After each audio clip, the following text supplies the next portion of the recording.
So to start off, what is your name and what do you do for a living? At the moment, I'm retired. My name is Brian Lamb. Well, I mean, what did you do for a living? For about 46 years, maybe a little longer than that, I worked at C-SPAN. And what is C-SPAN? C-SPAN stands for Cable Satellite Public Affairs Network. It's a mouthful, and the world in Washington lives with acronyms, so we just call it C-SPAN.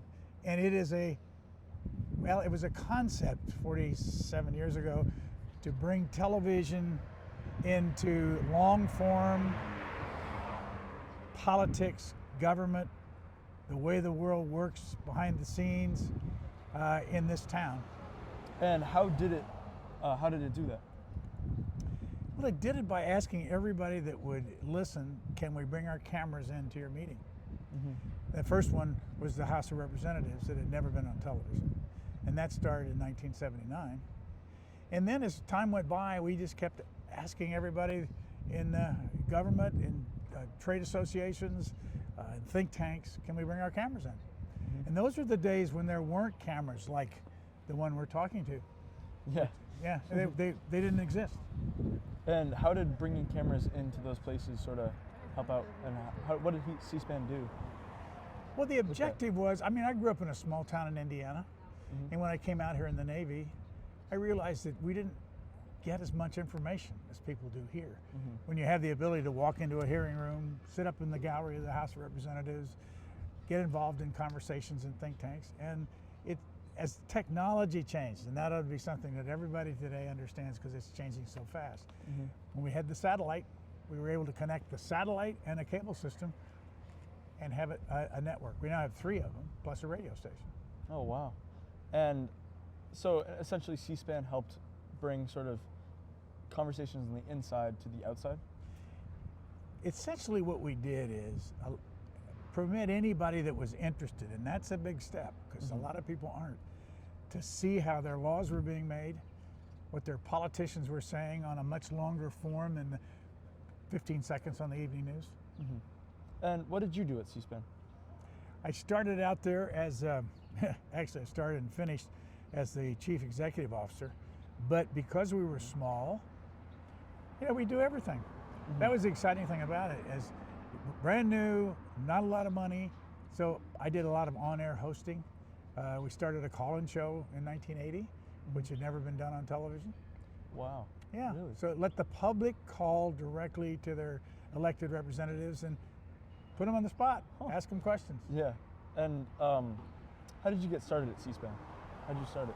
Well, I came here in the Navy, but I came from Purdue University, Lafayette, Indiana, high school broadcasting, worked all through Purdue as a broadcaster, disc jockey, things like that. And when I got here, I worked in the public affairs office at the Pentagon for 2 years and watched the big time guys do their jobs, and I learned a lot from them. And then when the technology changed in 1975, and we saw where we could televise something as long form as C-SPAN, again, it's not everybody's cup of tea, we could afford it on the satellite. You couldn't afford it on the AT&T long lines. What would your advice be to someone who wants to start out or do something that you did? My advice to anybody that wants to start out on something new and different is to find people that can tell them how to start something new and different. I had a lot of help, not only from the cable industry, which if it wasn't the money from the industry, we wouldn't have been able to start. And if it wasn't for the individuals, I'll give you one quick story. I had no idea what I was doing. I didn't study business. I was just interested in creating something that would be helpful to people to better understand politics. And when we got started in the very beginning, we raised a little bit of money. And I said to the guy that ended up being my first chairman, before we had started, and I said, what do I do now? He said, you got to write a business plan. And I said, what's a business plan? And I said, I don't know how to write a business plan. And he said, well, if you'll come up to Connecticut and spend a day with me, I'll teach you how to write a business plan. So, there's just, I could tell you 150 stories about how somebody else helped me learn. Like mentorship. mentorship. Absolutely. Yeah. Networking. So you think that's beneficial? totally beneficial. Networking is the most important thing I can tell any young person. Find where people are doing things that you're interested in and ask them if you can help them. Yeah, there's so many people out there, yeah? Oh yeah, I mean there's a lot of people. You bet there are. Yeah, but it's just a matter of asking people for help. It works. Yeah. So I heard you wrote a book. Can you tell me about that? I really don't claim to have written a book. I love books, but at C-SPAN we have put a spotlight on books for the last 30 years. Spent a lot of time talking to authors, covering book festivals, interviewing people who've written history books. Yeah, and you know, I was never what you would call a Mensa candidate, but I love to learn.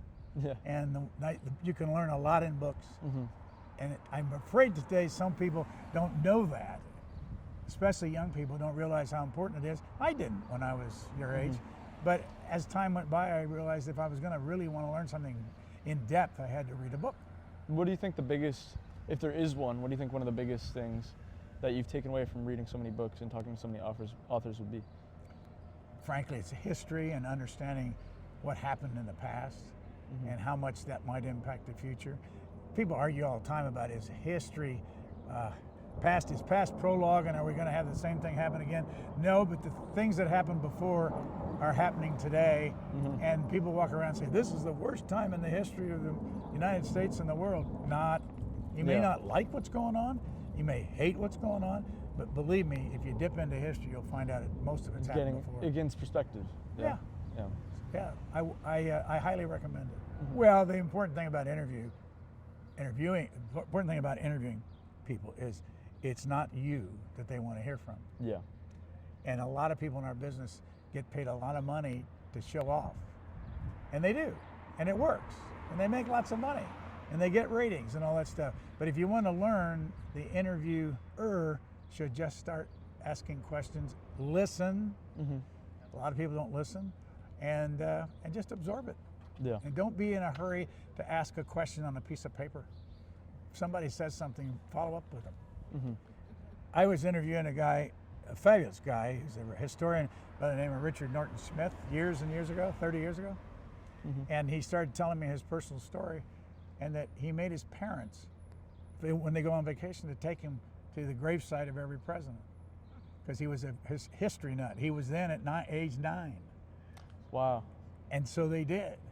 And I'm sitting there listening, saying, I'm doing that. Yeah. That's all there is. After this is over, I'm doing it. And it took me 18 months, but before 18 months was over, I'd been to every presidential gravesite. And then I thought, why not a book? And Richard Norton Smith, was the historian. He helped us a great deal. If you read the book, he's written a lot of that book. Fantastic historian. And in my case, I took pictures and went to the grave sites. And it was so interesting. And 3 times there was nobody there at all, so I had to take my own picture to prove that I was there with a selfie. Really? Yeah. But it's Who were those 3? One of them was Andrew Johnson, who was president after John Wilkes Booth shot Abraham Lincoln. And there was one of Chester A. Arthur, who is outside of Albany, New York. When I got there, the cemetery was closed, gates were locked. I said, I didn't come all the way to Albany to miss this picture, so I just climbed over the fence. And got in after 5 o'clock at night, took my picture and got out. There was nobody else there. Yeah. Who was the third one? The third one probably was, I'm not sure who the third one was. I can't remember because I'm old and can't remember anything. Were there any famous last words from these presidents? Well, that's in the book. That's in the book. Oh, Yeah, probably the one. I was on a radio show one time, pumping the book, talking about it, and the host said, I see you have these famous last words. Which one do you remember? And I said, well, I remember what Franklin Delano Roosevelt said when he died. I have a terrible headache. Yeah. And he had not been listening to me. And he looked up and said, you do? He thought I had a terrible headache, which I didn't. Yeah, it's interesting. Yeah. And the older you get, the more you think about what are your last words going to be. You got a long way to go. Have you learned anything from visiting so many presidential gravesites? Oh my God, yes. What's, Oh yeah. What's the takeaway? Well, first and foremost, you have to study in this case, men who are buried there. Mm-hmm. And some of them are so obscure in history that you have no idea. Secondly, it's the geography. You know what part of the country they are in. In the early days, we were putting people in the presidency from Virginia and Ohio, from New York and Ohio. I mean, it was this trade back and forth. Now that doesn't matter like it used to in those old days. But in addition to all that, you realize that some had the biggest monuments you've ever seen and did the least for the United States. Really? Yeah, one of them was Warren Harding. Yeah. Go out and see Warren Harding's gravesite. It's enormous.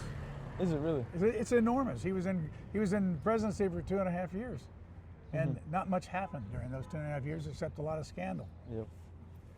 And who had the smallest gravesite?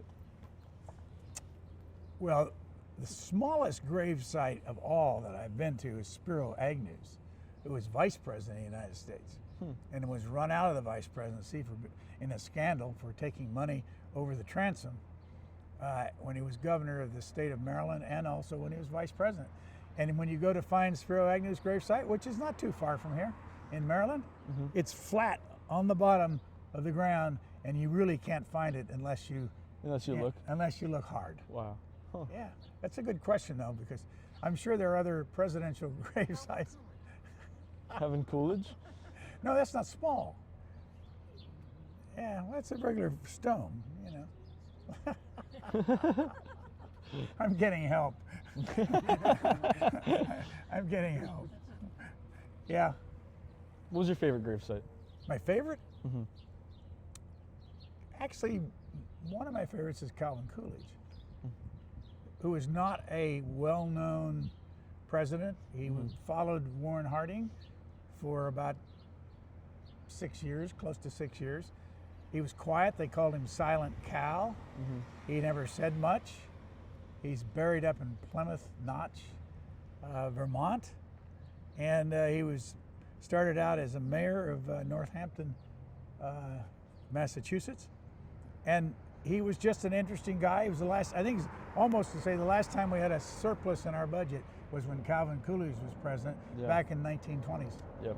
It was roaring 20s, yeah? Roaring 20s, yeah. He was not roaring. No. He was quiet. No, not at all. Yeah.